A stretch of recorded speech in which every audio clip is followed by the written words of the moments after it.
الرحمن الرحيم. الرجال قوامون على النساء بما فضل الله بعضهم على بعض وبما أنفقوا من أموالهم فالصالحات قانتات حافظات للغيب بما حفظ الله. صدق اللہ العظیم. معزز خواتین، آپ سبھی اپنے قیمتی وقت کو فارغ کر کے یہاں تشریف لائی ہیں. ہم آپ کے بے حد شکر گزار ہیں. الحمدللہ کئی ہفتوں سے کچھ کہنے سننے کا یہ سلسلہ چل رہا ہے. گزشتہ ہفتے کسی مجبوری کی وجہ سے میں نہیں آ سکا. آئندہ انشاءاللہ کوشش یہ رہے گی کہ کسی ہفتے کا ناغہ نہ ہو. آج جس چیز سے متعلق میں گفتگو کرنا چاہتا ہوں وہ ایک ایسا موضوع، ایسا عنوان اور ایسا ٹاپک ہے کہ جس کی اس زمانے میں بیان کرنے کی اور سمجھانے کی بے حد ضرورت ہے، کیونکہ دشمنان اسلام اور اسلام کی مخالفت کرنے والے لوگ آئے دن یہ اعتراض کرتے رہتے ہیں کہ اسلام نے عورت کو قید کیا ہے، اسلام نے عورتوں کے حقوق کو سلب کیا ہے، چھینا ہے. انہیں کہیں برقعے کے نام پر، کہیں پردے کے نام پر گھروں میں قید کر کے رکھ دیا، جس کی وجہ سے عورتوں کی ترقی معاشرے میں نہیں ہو پاتی. نہ وہ ڈاکٹر بن پاتی، نہ وہ ٹیچر بن پاتی، اور نہ ہی دنیا کے دوسرے محکموں میں اور ڈپارٹمنٹس میں حصہ لے سکتی. یہ ایک اعتراض کیا جاتا ہے. اس اعتراض کی کتنی حقیقت ہے اور اعتراض کرنے والے اپنا اعتراض کرنے میں کتنے سچے اور مخلص ہیں، انشاءاللہ آج کی اس گفتگو میں اس چیز کا جائزہ لیا جائے گا.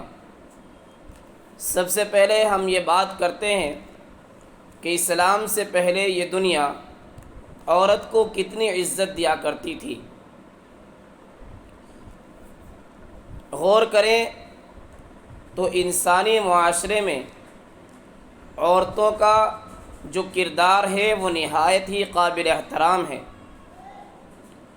جبکہ زمانہ جاہلیت یعنی اسلام سے پہلے جو تاریکی کا دور گزرا ہے، اس وقت عورت کی جزیرۃ العرب میں کوئی قابل ذکر حیثیت نہیں تھی. یہاں تک کہ دوسرے علاقے جس میں ہندوستان، یورپ اور دوسرے ممالک بھی آتے ہیں، وہاں بھی عورت کو کوئی قابل قدر مقام اور مرتبہ حاصل نہیں تھا. عورت کی حیثیت کو ماننا تو درکنار، اس کو سماج میں زندہ رہنے کا حق تک نہ تھا. آپ نے کتنی بار سنا ہوگا کہ اسلام کے آنے سے پہلے بچیوں کو زندہ ہی گڑھا کھود کر دفنا دیا جاتا تھا. وہ چیختی اور چلاتی رہتی تھی، لیکن انہیں کوئی انصاف اور حق دینے کو تیار نہیں تھا. بالآخر بچیاں سسکتی ہوئی، تڑپتی ہوئی، روتی اور بلبلاتی ہوئی مٹی کی آغوش میں سما کر دم توڑ دیا کرتی تھی، جس کے پیچھے یہ تھیوری اور یہ نظریہ تھا کہ عورت مرد کے زندگی میں ایک عار ہے، ایک شرم کی چیز ہے، ایک ننگ ہے. عورت کو وہ اپنی عزت اور اپنا فخر ہی نہیں سمجھتے تھے. اس وجہ سے وہ چاہتے تھے کہ اگر عورت یعنی لڑکی کہیں پیدا ہو بھی جائے تو اس کو فوراً زمین میں دفنا دیا جائے تاکہ وہ داغ ہمارے زندگیوں سے ختم ہو. معاشرے میں عورت کا مرتبہ اور مقام بہت زیادہ ناپسندیدہ تھا. وہ مظلوم اور ستائی ہوئی تھی۔ ہر قسم کی برائی اور ہر قسم کی بڑائی اور فضیلت اگر حق اور حصہ تھی تو صرف مردوں کا تھی، حتیٰ کہ عام معاملات زندگی میں بھی مرد اچھی چیزیں خود رکھ لیتے تھے اور بیکار چیزیں عورتوں کو دیا کرتے تھے۔ اسلام کے آنے سے پہلے لوگوں کے اس طرز عمل کو قرآن حکیم یوں بیان کرتا ہے۔ قرآن کہتا ہے، اور یہ بھی کہتے ہیں کہ جو بچہ ان چوپایوں کے پیٹ میں ہے وہ ہمارے مردوں کے لیے مخصوص ہے اور ہماری عورتوں پر حرام کر دیا گیا ہے، اور اگر وہ بچہ مرا ہوا پیدا ہو تو وہ مرد اور عورتیں سب اس میں شریک ہوتے ہیں۔ ان قریب وہ انہیں ان کی من گھڑت باتوں کی سزا دے گا، بے شک وہ بڑی حکمت والا خوب جاننے والا ہے۔ اس آیت کریمہ سے پتہ چلا کہ اسلام کے آنے سے پہلے عورتوں اور مردوں کے درمیان چیزوں کی تقسیم اور لین دین کے معاملات میں بھی نہ صرف یہ کہ فرق کیا جاتا تھا بلکہ عورت کو مرد کے مقابلے میں انتہائی گھٹیا سمجھا جاتا تھا۔ یہی نہیں بلکہ عورت کی حیثیت کا اقرار کرنا تو درکنار، وہاں تو عورت سے اس کے جینے کا حق تک چھین لیا جاتا تھا۔ اس لیے وہ لوگ لڑکی کے پیدا ہونے پر غصے میں ہو جایا کرتے تھے اور انہیں زندہ دفن کر دیا کرتے تھے۔ قرآن کریم میں ان قوموں کے اس طرز عمل کی عکاسی یوں کی گئی ہے، اور جب ان میں سے کسی کے یہاں لڑکی کی پیدائش کی خبر سنائی جاتی ہے تو اس کا چہرہ سیاہ ہو جاتا ہے اور وہ غصے سے بھر جاتا ہے، وہ لوگوں سے چھپتا پھرتا ہے اس بری خبر کی وجہ سے جو اسے سنائی گئی ہے۔ یعنی اپنے یہاں بچی کی پیدائش کو وہ اپنے دوستوں میں مردوں میں اپنے لیے ایک داغ سمجھتا تھا جس کی وجہ سے منہ چھپائے پھرتا تھا۔ اب یہ سوچنے لگتا ہے کہ آیا اسے ذلت اور رسوائی کے ساتھ زندہ رکھے یا اسے مٹی میں دبا دے، یعنی زندہ درگور کر دے۔ خبردار کتنا برا فیصلہ ہے جو یہ لوگ کرتے ہیں۔ اس آیت مبارکہ میں اللہ تعالیٰ نے زمانہ جاہلیت کی اس غلط رسم کو بیان فرمایا اور اس کی برائی کی۔ اسی طرح اسلام سے پہلے دنیا کی مختلف تہذیبوں اور معاشروں کا بھی اگر جائزہ لیا جائے تو ہم اس نتیجے پر پہنچتے ہیں کہ عورت بہت زیادہ مظلوم اور سماجی عزت اور احترام سے محروم تھی۔ اسے تمام برائیوں کا سبب اور قابل نفرت تصور کیا جاتا تھا، یعنی صرف عرب میں ہی نہیں بلکہ عرب سے باہر بھی عورت کو اپنے لیے بے انتہا شرم کی بات لوگ سمجھا کرتے تھے۔ یونانی، رومانی، ایرانی زمانہ جاہلیت کی تہذیبوں اور ثقافتوں میں اور کلچر میں عورتوں کو ثانوی حیثیت سیکنڈری لیول دے رکھا تھا، مگر عورت کی عظمت، احترام اور اس کی صحیح حیثیت کا واضح تصور اسلام کے علاوہ کہیں نظر نہیں آتا۔ اسلام آیا، آفتاب اسلام طلوع ہوا، محمد عربی صلی اللہ علیہ وسلم ایک بے انتہا خوبصورت نظام زندگی لے کر آئے تو اسلام نے بیٹیوں کو زندہ درگور کرنے کی رکاوٹ لگائی اور عورتوں کو ان کے حقوق سماج میں دلائے۔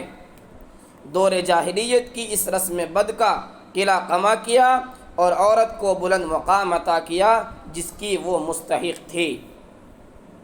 دین اسلام میں عورت کا مقام اور مرتبہ کیا ہے، اب اس چیز کا جائزہ لیتے ہیں۔ اسلام نے عورت کو مختلف تھیوری اور تصورات کے محدود دائرے سے نکال کر بحیثیت انسان کے عورت کو مرد کے برابر درجہ دیا، یعنی انسان ہونے میں عورت اور مرد کو اللہ تعالیٰ نے شریعت اسلام نے بالکل برابر رکھا۔ اسلام کے علاوہ باقی تمام تہذیبوں نے، خاص طور سے مغرب، یورپ، جن کے پیچھے آج ہمارا معاشرہ چل کر کے تباہ و برباد ہو رہا ہے، وہی مغرب جو آج عورت کی آزادی، عظمت اور معاشرے میں اس کو مقام اور منصب دلوانے کا صحرا اپنے سر باندھنا چاہتا ہے، لیکن اس معاشرے نے ہمیشہ عورت کے حقوق کو سبوتاژ کیا، یعنی عورت کے حقوق کو برباد کیا اور عورت کو اپنی محکومہ، مملوکہ، باندی اور لونڈی بنا کر کے رکھا۔ یہی وجہ ہے کہ دنیا کی مختلف تہذیبوں اور قوموں نے عورت کے لیے سینکڑوں قانون بنائے، مگر یہ قدرت کا کرشمہ ہے کہ عورت نے اسلام کے سوا اپنے حقوق کی کہیں داد نہ پائی۔ یعنی عورتوں کی سمجھ میں جب یہ بات آئی، انہوں نے تہذیبوں کا، کلچروں کا مطالعہ کیا، ان کی اسٹڈی کی، تو انہیں پتہ چلا کہ دنیا کی تہذیبیں ہمارے حقوق کے نام پر، ہماری آزادی کے نام پر صرف ہمیں استعمال کر رہی ہیں۔ اگر ہمیں ہمارا سچا اور واجبی حق دیا ہے تو وہ صرف مذہب اسلام نے دیا ہے۔ الغرض یونانی تہذیب سے لے کر روم، فارس، ہندوستان، یہودی اور عیسائی تہذیب نے عورت کو معاشرے میں، سماج میں کم سے کم درجہ دے رکھا تھا۔ انہوں نے دنیا میں برائی اور موت کی ذمہ دار اور اصل وجہ عورت کو قرار دیا تھا۔ حتیٰ کہ انگلینڈ کے 8ویں بادشاہ ہنری VIII کے بارے میں کہا جاتا ہے کہ اس نے اپنے دور میں پارلیمنٹ میں یہ قانون پاس کیا تھا کہ عورت اپنی مقدس کتاب انجیل کی تلاوت نہیں کر سکتی۔ یہ عیسائیوں کا حال ہے۔ جو عیسائی آج پوری دنیا میں عورتوں کے حقوق اور آزادی کی بات کرتے ہیں، ان کی پارلیمنٹ یہ پاس کر رہی ہے کہ عورت اپنی مقدس کتاب انجیل کی بھی تلاوت نہیں کر سکتی، کیونکہ ان کے خیال میں وہ ناپاک تھی۔ ان کے خیال میں عورت پاک ہی نہیں ہے۔ جدید تہذیب بھی عورتوں کو وہ حیثیت نہ دے سکی جس کی وہ مستحق تھی۔ تہذیب کی ترقی نے عورت اور مرد کے درمیان فاصلوں کو اتنا بڑھا دیا کہ عورت کی حیثیت کو اور زیادہ گرا دیا۔ اس کے علاوہ مذہب اور خاص طور سے بڑی بڑی تہذیبوں نے اس صنف نازک کے ساتھ اس کو اتنا ناپاک بتا کر اس کا رتبہ گھٹایا اور اس سے جتنا اس کو مقام پہلے حاصل تھا وہ بھی کم کر دیا۔ مگر اسلامی تہذیب نے عورت کو عظیم مقام دیا، بلکہ کائنات کا اہم ترین حصہ اس کو قرار دیا۔ کسی شاعر نے کہا ہے، غالباً علامہ اقبال کا شعر ہے، کہ وجود زن سے ہے تصویر کائنات میں رنگ، اسی کے ساز سے ہے زندگی کا سوز دروں۔ کہ عورت کا وجود، عورت کا اس دنیا میں ہونا تو اس کائنات کی اور اس دنیا کی خوبصورتی ہے۔ اسی کی وجہ سے تو دنیا کے اندر اللہ نے اس خوبصورت نظام کو چلایا ہوا ہے۔ تو اس نئے دور میں اگر جدید علمی تہذیب کو اٹھا کر دیکھا جائے تو اسے ایک اٹل حقیقت تسلیم کر لیا ہے، لیکن جہاں عورت کا وجود مرد کی زندگی کے نشو و ارتقاء میں ایک حسین اور محسن محرک تھا، وہاں مردوں نے عورت کو ہمیشہ اپنی عیش کوشی اور عشرت پرستی کا ادنا ذریعہ تصور کیا، اور اس طرح معاشرے میں اس کی حیثیت ایک زر خرید، باندی اور کنیز کی سی بن کر رہ گئی۔ اقوام عالم کے تاریخ کا مطالعے سے معلوم ہوتا ہے کہ دنیا کی بڑی سے بڑی تہذیب کی تباہی ایسے حالات میں ہوئی جب عورت اپنی صحیح حیثیت کھو بیٹھی۔ یعنی دنیا میں جب بھی کوئی عالمی تباہی آئی ہے عورت کی بنا پر، تو وہ جب آئی ہے جب عورت کو سماج میں، معاشرے میں کلچر کے طور پر اس کا جائز مقام نہ دیا گیا ہو، اور مردوں کے ہاتھوں کی وہ کھلونا بن کر رہ گئی ہو۔ اسلام کے آنے نے عورت کے لیے غلامی، ذلت، ظلم کے بندھنوں سے آزادی کا پیغام دیا۔ اسلام نے ان تمام بری رسموں کو ختم کیا جو عورت کے انسانی وقار کے منافی تھی، اور عورت کو وہ حیثیت عطا کی جس سے وہ معاشرے میں اس عزت اور تکریم کی مستحق قرار پائی جس کے مستحق مرد ہیں۔ یعنی جتنا قابل احترام اسلام کی نظر میں مرد ہے، اسلام کی نظر میں اتنی ہی قابل احترام عورت بھی ہے۔ اللہ تعالیٰ کا ارشاد ہے، اے لوگو اپنے رب سے ڈرو جس نے تمہاری پیدائش کی ابتدا ایک جان سے کی، پھر اسی سے اس کا جوڑا پیدا فرمایا، پھر ان دونوں میں سے بکثرت مردوں اور عورتوں کی تخلیق کو پھیلا دیا۔ اللہ تعالیٰ کے یہاں نیک عمل کا اجر دونوں کے لیے برابر ہے۔ پہلے بھی میں ہفتے میں یہ بات ذکر کر چکا ہوں، من عمل صالحا من ذکر او انثی وہو مؤمن، کہ مرد اور عورت دونوں کے نیک اعمال کی اللہ کے یہاں اتنی ہی پوچھ ہے جتنی مرد کی ہے اتنی ہی عورت کی ہے۔ دونوں کا اللہ تعالیٰ ان کے کیے کا بہترین سے بہترین بدلہ عطا کرے گا۔ اللہ تعالیٰ کے یہاں نیک عمل کا اجر دونوں کے لیے برابر قرار پایا ہے کہ جو کوئی بھی نیک عمل کرے گا اسے پوری اور برابر جزا ملے گی، اس کو پاکیزہ زندگی اور جنت میں داخلے کی خوشخبری ملے گی۔ اللہ تعالیٰ کا ارشاد ہے، جو کوئی نیک عمل کرے خواہ مرد ہو یا عورت جب کہ وہ مومن ہو تو ہم اسے ضرور پاکیزہ زندگی کے ساتھ زندہ رکھیں گے اور انہیں ضرور ان کا اجر بھی عطا فرمائیں گے، ان کے اچھے اعمال کے بدلے جو وہ انجام دیا کرتے تھے۔ جدید تہذیب یہ کہتی ہے کہ عورت کو آزاد کرو، عورت دفتروں میں بیٹھے، عورت پرنسپل بنے، عورت پروفیسر بنے، عورت ڈاکٹر بنے، عورت انجینئر بنے، اور دوسرے محکموں میں اور ڈپارٹمنٹس میں عورت جائے اور سماج کو ترقی دے۔ اس کو وہ لوگ ترقی کہتے ہیں۔ وہ کہتے ہیں کہ عورت اپنے آزادی کے ساتھ اپنے حقوق مردوں کی طرح حاصل کرے۔ کیا کام ہے جو عورت نہیں کر سکتی اور مرد کر سکتا ہے؟ انہوں نے کہا کہ سماج میں مرد اور عورت دونوں کی بنیادی حیثیتیں اور دونوں برابر ہیں، لہذا جو کام مرد کرے وہی کام عورت بھی کرے، وہ پیچھے کیوں رہے؟ جانتے ہو اس چیز کے نام پر عورت کا کتنا غلط استعمال کیا؟ آپ کو اگر ایک واقعہ سنا دوں یا ایک حقیقت دکھلا دوں تو آپ کے رونگٹے کھڑے ہو جائیں گے۔ جس عورت کو یوں کہا جا رہا ہے کہ تیرا شوہر کی خدمت کرنا، ماں باپ کی خدمت کرنا، بچوں کی پرورش کرنا تیرے اوپر ظلم ہے، تیرے اوپر زیادتی ہے، تیرے ساتھ میں ظلم ہو رہا ہے، تیرے حقوق ضائع کیے جا رہے ہیں، تجھے تیرا واجب حق نہیں دیا جا رہا ہے۔ تیرا کیا حق ہے تو کچن میں کھانا بنائے؟ کیا حق ہے کہ بچوں کو دودھ پلائے؟ کیا حق ہے کہ شوہر کی خدمت کرے؟ کیا حق ہے ماں باپ کا کہنا مانے؟ جہاں عورت کے ذہن میں یہ زہر گھولا گیا، وہیں اس عورت کو اس کے شوہر سے آزاد کر کے، اس کے باپ سے آزاد کر کے، اس کے بچوں سے آزاد کر کے اسے ایئر ہوسٹس بنایا گیا، جہاں روزانہ کئی فلائٹوں میں کئی سو مسافروں کی وہ خدمت انجام دیتی ہے، چند ٹکوں کی خاطر، چند ڈالر کی خاطر، چند روپیوں کی خاطر۔ سوچئے تو کہ عورت کی عزت کو گھٹایا یا انہوں نے گرا دیا؟ عورت کی عزت کو بڑھایا، اس کو مقام دلایا، یا اس کا اور بھی ناجائز استعمال کیا؟ یہ کب سمجھ میں عورت کی آئے گا؟ ایک شوہر کی خدمت سے نکال کر، ایک باپ کی اطاعت سے نکال کر، بچوں کی پرورش کی ذمہ داری سے نکال کر روزانہ ہزاروں مسافروں کی خدمت اس سے کرائی جاتی ہے، اور اس کے بدلے میں چند ٹکے، چند ڈالر، چند روپے سے اس کو دے دیے جاتے ہیں۔ یہ عورت کے مقام کو گھٹایا ہے یا بڑھایا ہے؟ اس سے معلوم ہوتا ہے کہ آج کے دور میں جو لوگ عورتوں کے حقوق کی بات کرتے ہیں وہ صرف اپنی ناجائز اور حرام نگاہوں کی تسکین کے لیے کرتے ہیں۔ وہ نہیں چاہتے کہ عورت پردے میں رہے، کیونکہ ان کی آنکھیں ہوس کی شکاری ہیں، اور وہ عورتوں کو اپنی ہوس کا نشانہ بنانا چاہتے ہیں۔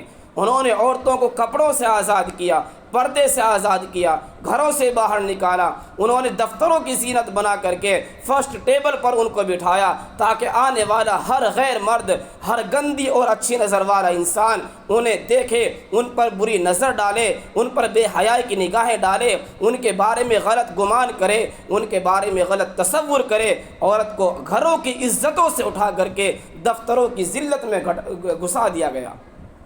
یہ عورت کو آج کے معاشرے نے اور سماج نے عزت دی ہے۔ میرے عزیز خواتین اور معزز آنے والی عورتوں، اس بات کو سوچنا ہوگا کہ ہمیں اسلام کے بندھنوں سے آزاد کرا کر، جس نے ایک وقار عزت کو بخشا، جس نے ایک عزت کا مقام عورت کو دیا، جس نے اسے تہذیب سکھائی، جس نے اسے مرتبہ دلایا، ماں کے حیثیت میں اس کی حیثیت بتائی، بیٹی ہے تو اس کی حیثیت بتائی، بیوی ہے تو اس کی حیثیت بتائی، کوئی بھی کردار عورت کا اٹھائیے، اسلام میں ہر عورت کا مقام اور مرتبہ بالکل صاف طریقے سے بیان کیا گیا۔ عورت ہے تو اس کے حقوق ہیں، بیوی عورت اگر ماں ہے تو اس کے حقوق ہیں، عورت اگر بیوی ہے تو اس کے حقوق ہیں، بیٹی ہے تو اس کے حقوق ہیں، بہن ہے تو اس کے حقوق ہیں، دیگر رشتوں میں اگر اس کا کوئی بھی تعلق کسی مرد سے ہے تو سب کے حقوق الگ الگ بیان کیے گئے ہیں۔ آج عورت کو کہا جاتا ہے کہ اسلام نے تمہیں مرتبہ نہیں دیا، اسلام نے تمہارے حقوق نہیں دیے، اسلام نے تمہیں عزت نہیں دی۔ اصل بات تو یہ ہے کہ اسلام سے زیادہ عزت ہی کسی معاشرے نے آج تک عورت کو نہیں دی۔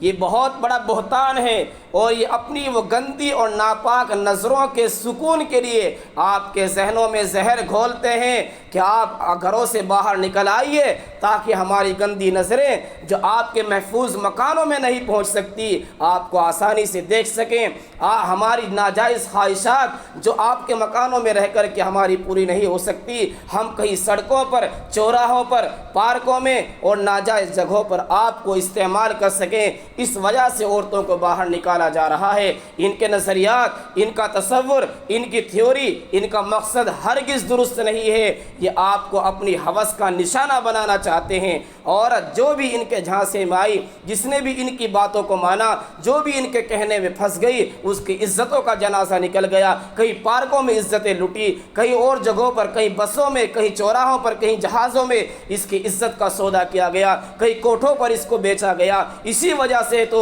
کہ اس کو اسلام کے بندھن سے آزاد کرا کے گھروں سے باہر نکالا گیا، اور اس کے ساتھ میں درندوں نے جو سلوک کیا وہ آج ہم اور آپ اپنی نظروں سے دیکھ رہے ہیں۔ اس سے معلوم ہوتا ہے کہ ان کا مقصد ہرگز درست نہیں ہے۔ ان کے مقصد صرف عورتوں کو ننگا کرنا، عورتوں کو باہر نکالنا اور ان کی عزت کے مرتبے سے ان کو گھٹانا ہے۔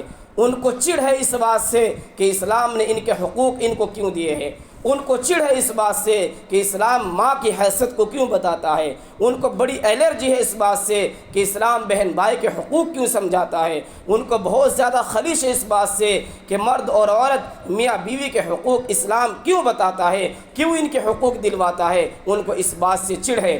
آج آپ جس کلچر کی بات کر کے باہر نکلتی ہیں، جس کلچر کو اور تہذیب کو اچھا سوچ کر آپ گھروں سے آزاد ہونا چاہتی ہیں، شوہر اور ماں باپ کے بندھنوں سے آزاد ہونا چاہتی ہیں، بچوں کی ذمہ داری سے جان چھڑانا چاہتی ہیں، اس معاشرے پر تھوڑی نظر ڈال کے دیکھیے۔ آج وہاں ماں بیٹے کا رشتہ ختم ہو چکا ہے، شوہر بیوی کے رشتے میں کوئی جان نہیں ہے۔ آج وہاں بہن بھائی کو کوئی نہیں جانتا کون کس کی بھائی اور کون کس کا بہن، کون کس کی بہن اور کون کس کا بھائی ہے۔ آج وہاں کا معاشرہ تباہ ہو چکا ہے، ماں بیٹے اور ماں اولاد کا پیار ختم ہو چکا، وہ باپ کو نہیں جانتے باپ کون ہے، ماں کا پتہ تو ہوتا ہے مگر رابطہ کوئی نہیں ہوتا۔ جہاں تھوڑی سی بڑھاپے کی عمر کو پہنچے تو ماں باپ کو اولڈ ہاؤس میں جمع کر دیا جاتا ہے، ان کی خبر گیری وہاں رہنے والے نوکر کیا کرتے ہیں، جن کو انہوں نے جنم دیا، جن کو انہوں نے پال کر بڑا کیا، وہ ان کے بچے ان کے حقوق ادا کرنے سے بالکل دور ہو چکے ہیں۔ ایک مرتبہ کی بات ہے، مدرس ڈے کے موقع پر ایک عالمی دن منایا جاتا ہے، ایک عالمی دن منایا جاتا ہے ماؤں کی عزت اور احترام کو بیان کرنے کے لیے۔ یہ کیوں منایا جاتا ہے، اس کا پس منظر کیا ہے، اگر اس حقیقت پر جائیں تو آپ کے رونگٹے کھڑے ہو جائیں گے۔ یہ منایا اس لیے جاتا ہے کہ 365 دنوں میں سے 364 دن وہ اپنی ماں کی بے حرمتی کرتے ہیں، صرف 365واں جو دن آتا ہے آخری، اسے ایک دن میں دنیا کی آنکھوں میں دھول جھونکتے ہیں کہ ہم اپنی ماں کی عزت کرتے ہیں۔ ایک ماں اور بیٹے کا واقعہ آپ کو سناتا ہوں۔ امریکہ کے اندر مدرس ڈے کے موقع پر ایک لڑکا، ایک نوجوان اپنی ماں سے ملاقات کے لیے آتا ہے۔ ملاقات کے لیے وہ بیٹا جتنا وقت لے کر آیا تھا اس سے 5-7 منٹ زائد اپنی ماں سے ملاقات کر لیتا ہے۔ ماں تھی، ماں کی محبت تو ماں کی ہوتی ہے، یہ میں اور آپ اچھی طرح جان سکتے ہیں کہ ماں اپنے بچوں پر، چاہے وہ کسی بھی معاشرے کی ہو، یہاں تک کہ اگر جانور کی صنف سے بھی ہو، اس کی نسل سے بھی ہو، تو ماں کا برتاؤ اپنے بچوں کے ساتھ کچھ الگ ہی ہوا کرتا ہے۔ چنانچہ ماں نے اس کو گلے سے لگا لیا، اتنی دیر تک گلے سے، 364 دن جو بچہ دور رہا ہو اور صرف ایک دن مل رہا ہو، سوچ کے دیکھیے اس کی ماں اس کو چھوڑے گی؟ اس نے اس کو گلے لگا لیا۔ گلے لگانے میں اس کو اتنی دیر ہو گئی کہ لڑکا جتنا وقت لے کر کے آیا تھا اس سے 5-7 منٹ زائد ہو گئی۔ اب اس کے بعد وہ بچہ رخصت ہوتا ہے، رخصت ہونے کے بعد ماں کو بل بنا کر کے بھیج دیتا ہے کہ کہ آپ نے میرے جو 5-7 منٹ زائد لیے ہیں اس سے میرا اتنے روپیوں کا نقصان ہو چکا، اتنے ڈالر کا نقصان ہو چکا، اور یہ آپ کو پے کرنے ہوں گے۔ مطلب یہ ہے کہ بیٹے کے دل میں ماں کی کوئی عزت، کوئی ادب، کوئی حرمت باقی نہیں ہے۔ اس کے علاوہ جو گندے واقعات ہو تو نہ جانے کتنے ہیں، کس طرح یورپ نے ماں بیٹیوں کے رشتے کو تار تار کیا ہے اور مقدس رشتوں کو کس طرح پامال کیا ہے۔ اسلام کیا مقام دیتا ہے، اسلام کے اندر عورتوں کا مقام دیکھیے۔ چنانچہ میں آپ کے سامنے کچھ مثالیں پیش کرتا ہوں کہ اللہ تعالیٰ نے اور شریعت اسلام نے عورت کو کس حیثیت میں کیا مقام دیا ہے۔ چنانچہ ہم پہلے ماں کی بات کرتے ہیں کہ ماں کے تعلق سے عورت کو اللہ نے کیا مقام دیا ہے۔ ماں کے تعلق سے ماں کی مثال میں پیش کرتا ہوں حضرت مریم کو، جن کی آپ نے سنا ہوگا، ایک مکمل داستان ہے، ایک ہسٹری ہے اور ان کا ایک اتہاس ہے۔ عورتوں میں بہترین عورتیں 4 ہیں۔ نمبر 1 حضرت مریم بنت عمران علیہ السلام، نمبر 2 ام المؤمنین حضرت خدیجہ رضی اللہ تعالی عنہ، نمبر 3 سیدہ فاطمہ زہرا رضی اللہ تعالی عنہ، اور نمبر 4 فرعون کی بیوی آسیہ۔ یہ 4 عورتیں اسلام میں بے انتہا قابل عظمت ہیں، اور ان 4 عورتوں کی طرف اشارہ فرما کر حقیقت میں 4 بہترین کرداروں کی نشاندہی فرمائی گئی ہے۔ پہلا، اور وہ کردار جس سے اللہ اور اس کا رسول صلی اللہ علیہ وسلم راضی ہوئے اور اس مقام سے سرفراز فرمایا جو کسی اور کو نصیب نہیں ہوا، وہ کیا کردار ہے؟ ایک ماں کا کردار ہے حضرت مریم بنت عمران کا، ایک عظیم بیوی کا کردار ہے حضرت خدیجہ رضی اللہ تعالیٰ عنہ کا، ایک عظیم بیٹی کا کردار ہے حضرت فاطمہ زہرا رضی اللہ تعالیٰ عنہ کی صورت میں، اور ایک عظیم عورت کا کردار حضرت آسیہ کا ہے جو کہ بیوی ہے، جو فرعون کی بیوی ہے۔ ان کا کردار ہے حضرت مریم بنت عمران۔ حضرت مریم رضی اللہ تعالیٰ عنہ کو بہترین عورت قرار دیا گیا ہے۔ اس میں کون سا راز اور حکمت تھی جس کی وجہ سے ان کو یہ مقام ملا؟ اگر ہم حضرت مریم رضی اللہ تعالیٰ عنہ کی بات کریں، کس طرح اس نے اسلام قبول کرنے کے بعد اپنے اوپر صعوبتیں جھیلی، پریشانیاں جھیلی، کس طرح فرعون نے حضرت مریم رضی اللہ تعالیٰ عنہ کو بہترین عورت قرار دیا گیا، اس میں کون سا راز اور حکمت تھی جس کی وجہ سے ان کو یہ مقام ملا ہے؟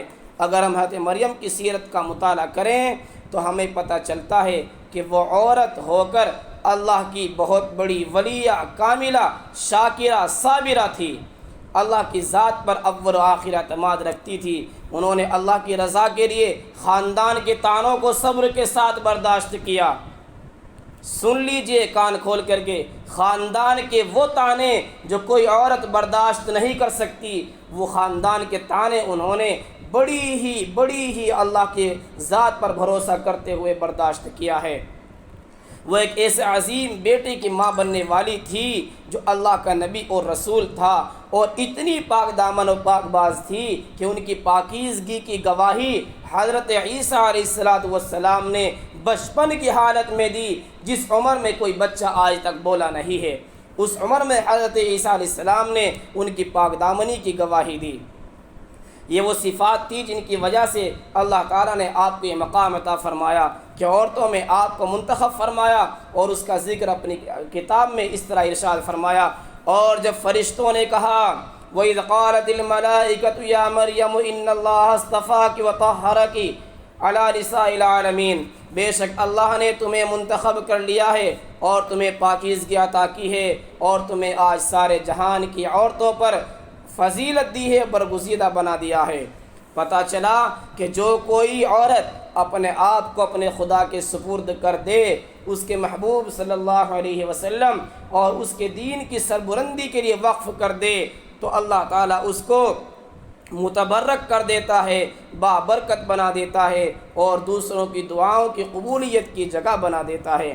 کیونکہ حضرت مریم رضی اللہ تعالیٰ عنہ کی والدہ نے اللہ سے وعدہ کیا تھا کہ مولا مجھے جو اولاد ہوگی، جو بھی تو عطا کرے گا اس کو میں تیرے لیے وقف کر دوں گی۔ یہ ہے وہ ماں کا کردار جس نے عظیم ہستی حضرت عیسیٰ علیہ السلام کو جنم دیا۔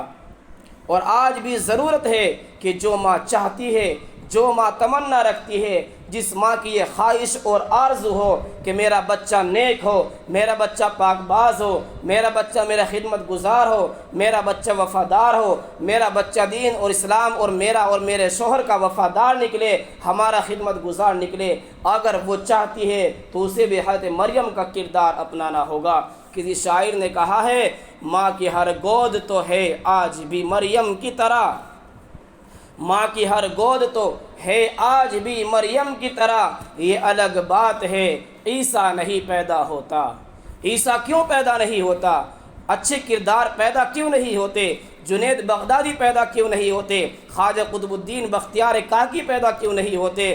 دیگر علماء کرام جنہوں نے امت کی اور دین اسلام کی بڑی بڑی جو خدمات انجام دی ہیں، آج ماؤں کے پیٹ سے وہ بچے جنم کیوں نہیں لیتے؟ وہ کردار کہاں کھو گئے؟ کیا ماؤں کی گودیں سونی پڑ گئی؟ کیا مائیں اب بچے جننے کے اس طرح کے قابل نہیں رہی؟ نہیں، ایسی بات نہیں ہے۔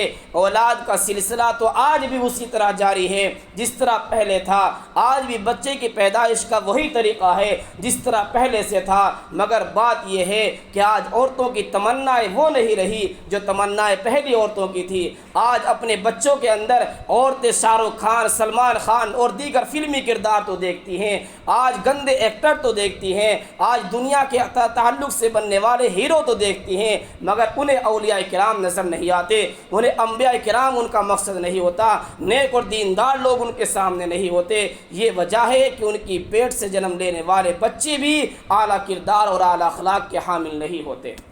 یہ وجہ ہے کہ ان کے بچے جوان ہوتے ہوتے ان کی عزتیں اچھالنے لگتے ہیں، ان کے بچے انہیں ذلیل کرنے لگتے ہیں، انہیں رسوا کرنے لگتے ہیں۔ وجہ یہ ہے کہ پہلے عورت نے اپنی تمنائیں خراب کی، اپنی آرزویں خراب کی، اپنی خواہشات کو خراب کیا، حمل ٹھہرنے کے بعد ٹی وی دیکھتی رہی، موبائل میں غلط قسم کے مناظر دیکھتی رہی، چغلیاں نہیں چھوڑی، جھوٹ نہیں چھوڑا، تہمتیں نہیں چھوڑی، بدگمانی نہیں چھوڑی، سارے غلط حرکتیں وہ کرتی رہی اور سوچتی ہے کہ کوئی ولی پیدا ہوگا۔ ایسا نہیں ہوا کرتا۔ دنیا میں کچھ اچھائیوں کے بھی اسباب ہوتے ہیں جس طرح برائی کے اسباب ہوتے ہیں۔ اگر برے اسباب اختیار کیے جائیں گے تو برا ہی نکلے گا نتیجہ، اگر اچھے اسباب اختیار کیے جائیں گے تو اچھا ہی نتیجہ نکلے گا۔ ایسا کبھی نہیں ہو سکتا کہ آپ آم کا پھل، آم کا پودا لگائیں اور اس کے اوپر امرود آ جائیں۔ ایسا کبھی نہیں ہو سکتا کہ آپ ببول کا درخت لگائیں اور اس پر آم ٹپکنے لگیں۔ ایسا ہرگز نہیں ہو سکتا۔ بیج اگر خراب ہوگا تو پھل بھی خراب ہی آئے گا۔ تمنائیں اگر خراب ہوں گی تو نتیجہ اولاد کی صورت میں بھی خراب ہی ہوگا۔ یہ کردار تھا ماں کا۔ دوسرا کردار ایک بیوی کا، حضرت خدیجہ رضی اللہ تعالی عنہ۔ اسلام کا آغاز حضرت خدیجہ رضی اللہ تعالی عنہ کی لازوال بے مثال قربانیوں سے ہوتا ہے۔ حضرت خدیجہ رضی اللہ تعالی عنہ مکے کی بہت بڑی تجارت کرنے والی خاتون تھی، نیک سیرت تھی، پاک باز تھی، بہترین اور اعلیٰ خاندان سے تعلق رکھتی تھی، مگر جب ایک مثالی بیوی کے روپ میں پیغمبر اکرم صلی اللہ علیہ وسلم کے نکاح میں آئی تو انہوں نے اپنا وقت، اپنا سارا مال، اپنی دولت، اپنی ساری جائیداد نبی کریم صلی اللہ علیہ وسلم کے قدموں میں ڈال دی اور دین اسلام کی خدمت کے لیے وقف کر دیا۔ وہ اسلام کی، وہ نبی کریم صلی اللہ علیہ وسلم کے اعلان نبوت سے پہلے ہی آپ علیہ السلام کی عظمت اور بلند مرتبے کی قائل ہو گئی تھی۔ وہ پہلے ہی جان چکی تھی کہ کوئی برگزیدہ آدمی ہے۔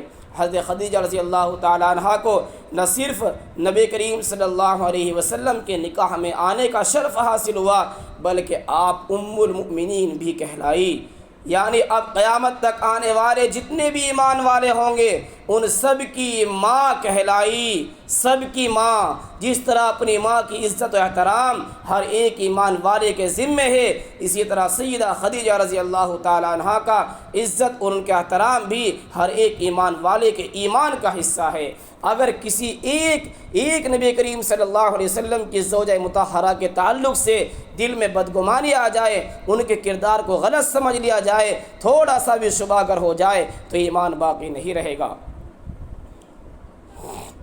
اور صرف یہی نہیں ام المؤمنین ہونے کے ساتھ ساتھ خیر النساء کا عظیم لقب بھی آپ کو ملا کہ آپ بہترین عورت ہیں۔ یہی وجہ ہے کہ حضور اکرم صلی اللہ علیہ وسلم آپ سے مشورے فرمایا کرتے تھے۔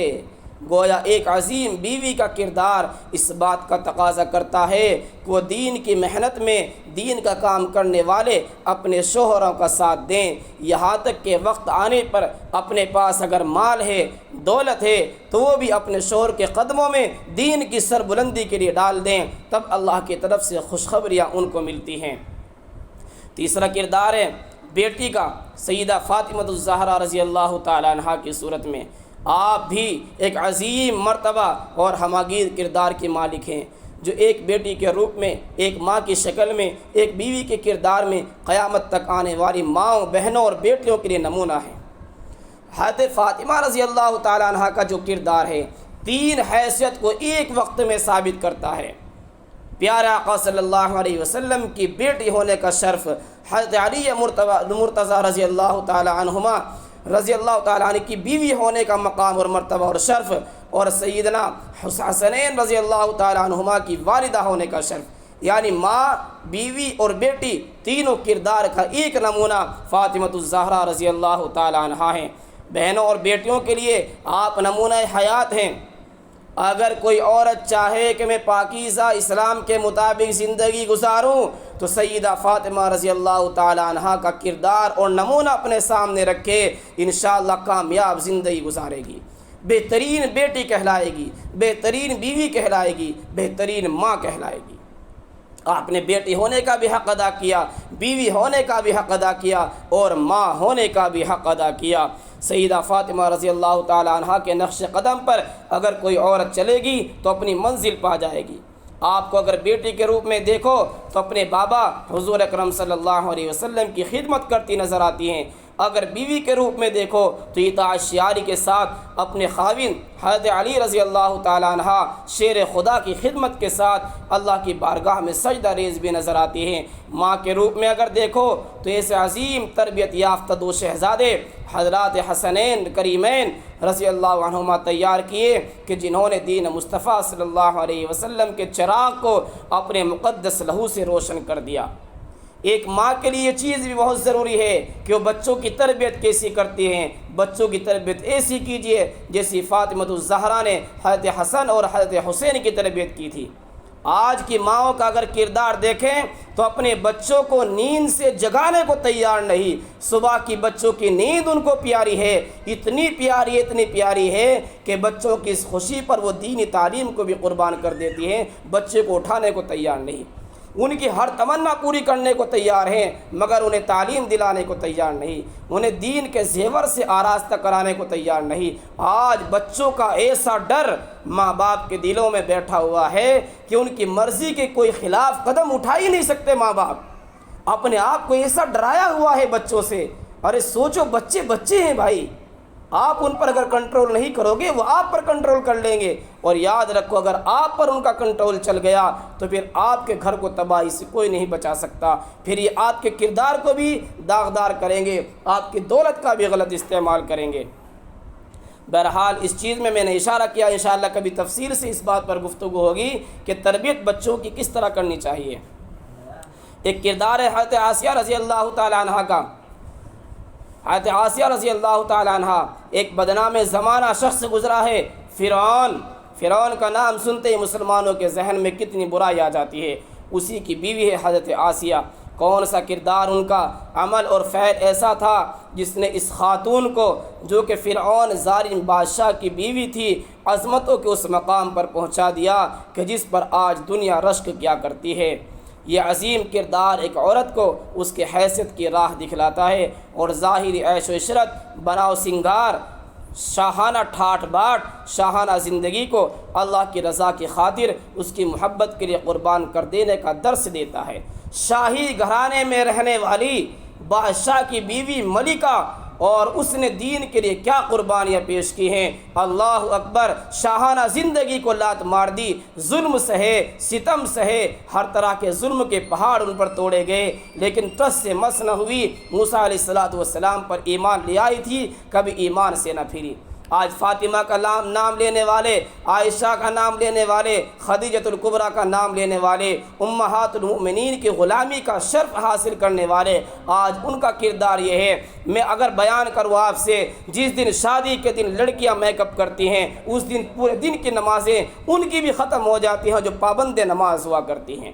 جو تہجدوں کی پابندی کیا کرتی ہیں لڑکیاں، شادی والے دن اس میک اپ کی وجہ سے ان کی بھی نمازیں ضائع ہو جاتی ہیں۔ اللہ اکبر کبیرہ۔ سوچ کے دیکھیے، کیا یہ خوبصورتی جو ہم نے آرٹیفیشل طریقے سے اختیار کی ہے، اللہ کے یہاں دربار میں ہمیں نجات دلا پائیں گی؟ یا وہ احکام پر عمل ہمیں نجات دلائے گا جو اللہ نے ہمارے لیے بھیجے ہیں؟ غور تو کیجئے میری بہنوں، شاہانہ زندگی کو حضرت آسیہ نے لات مار دی اور اللہ کی محبت کی خاطر اسے قربان کر دیا، تو پھر اللہ نے وہ مقام انہیں عطا فرمایا جو آج بھی بڑے سکون اور اطمینان سے ان کے کردار کو بیان کیا جاتا ہے۔ وہ نبیوں اور رسولوں کی بیویوں اور بیٹیوں کے ساتھ ملا دیتا ہے، مگر شرط یہ ہے کہ انسان اللہ اور اس کے رسول صلی اللہ علیہ وسلم اور اس کے دین کی خاطر دنیا کی ظاہر عیش و عشرت سے اپنے آپ کو دور کر لے۔ نجا ظاہر پرستی پر اگر کچھ عقل و دانش ہے، اگر کچھ بھی تھوڑی بہت سوجھ بوجھ ابھی بچی ہوئی ہے، تو دنیا کی رنگینیوں پر نہ جا، دنیا کے اندر اپنے دل کو نہ الجھا۔ نجا ظاہر پرستی پر اگر کچھ عقل و دانش ہے، چمکتا جو نظر آتا ہے سب سونا نہیں ہوتا۔ بہت ساری چیزیں دھوکہ دینے کے لیے سونا ظاہر کی جاتی ہیں، اندر سے وہ کھوٹی چیزیں نکلتی ہیں۔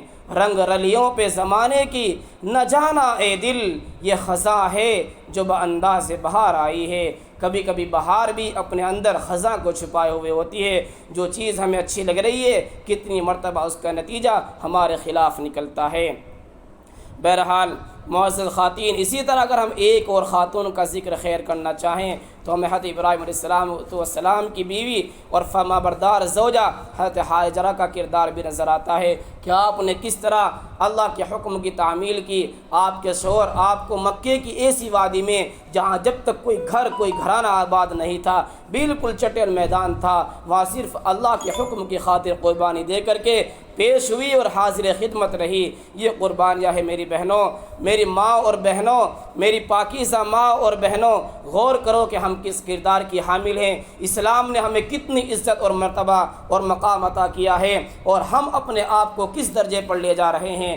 ہم نے گھروں کے ماحول کو ایسا بنا دیا کہ اسلام کی بو نظر نہیں آتی، باہر نکلتے ہیں تو پردہ نظر نہیں آتا، اندر رہتے ہیں تو کوئی تہذیب نظر نہیں آتی۔ آخر ہماری عورتوں کو ہو کیا گیا؟ اسلام سے اتنی دوری اختیار کر کے آخر کس روش پر چلنا چاہتی ہیں، کس نظام کو اپنانا چاہتی ہیں، کون سے گڑھے میں جا کر گریں گی؟ ذرا کبھی تو تنہائی میں بیٹھ کر یہ بات سوچ لو کہ ہم نے گھروں کا نظام کو کتنا تباہ و برباد کر دیا۔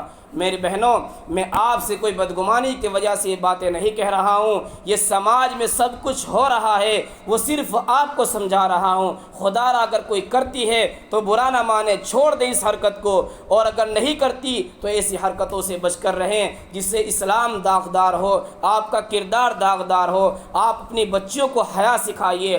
ایک بہت اہم بات میں آپ سے کرنا چاہتا ہوں کہ بچیاں جب ہمارے یہاں تھوڑی سی بڑی ہونی شروع ہوتی ہے تو انہیں کپڑے اس انداز کے پہنائے جاتے ہیں کہ جو بالکل حیا کے خلاف ہوتے ہیں، لیکن انہیں یوں سوچ کر کے ابھی تو بچی ہے پہن لینے دو، ابھی تو بچی ہے پہن لینے دو۔ نتیجہ یہ ہوتا ہے کہ وہ 9-10 سال کی عمر تک پہنچ جاتی ہے اور کپڑے ابھی بھی اس کے بہت چھوٹے اور شارٹ ہوتے ہیں، ایسے ہوتے ہیں جو حیا کے خلاف ہوتے ہیں، شرم کے تقاضے کے خلاف ہوتے ہیں۔ اب یہ اسی کو پہنتے پہنتے بڑی ہوتی ہے۔ اب تک آپ نے بچی سمجھ کر اپنی مرضی سے اس کو بے حیائی کے کپڑے پہنائے، اب وہ اس کی طبیعت میں رچ بس گئے، ان کپڑوں سے، اس لباس سے، اس کلچر سے، اس تہذیب سے اس بچی کو محبت ہو گئی۔ اب اگر آپ اس سے زبردستی بھی چھڑانا چاہیں گے تو آپ اس بے حیائی کے فیشن کو نہیں چھڑا سکتے، جس کا نتیجہ یہ ہوتا ہے کہ اب یہ جب باہر جائے گی آپ کے کردار کو بدنام کرے گی، آپ کو ماں ہونے کی حیثیت سے گالیاں دلوائے گی، آپ کو باپ ہونے کی حیثیت سے رسوا کرے گی۔ یہی بچی اگر آپ بچپن میں کنٹرول میں لے لیے ہوتے، اگر بچپن میں اس کو اسلامی لباس کی پہچان کرائی ہوتی، اپنے بچوں کو شروع سے اسلام کی تہذیب دی ہوتی، تو شاید بڑے ہو کر وہ بے حیائی کے منظر سامنے نہ آتے جو آج دیکھنے میں آ رہے ہیں۔ مجھے امید ہے کہ آپ حضرات ان باتوں پر میری توجہ فرمائیں گی اور ان پر غور فرمائیں گی۔ اللہ تعالی ہم سب کو صحیح عمل کی اور صحیح سمجھ کی توفیق عطا فرمائے۔ وآخر دعوانا الحمد للہ رب العالمین۔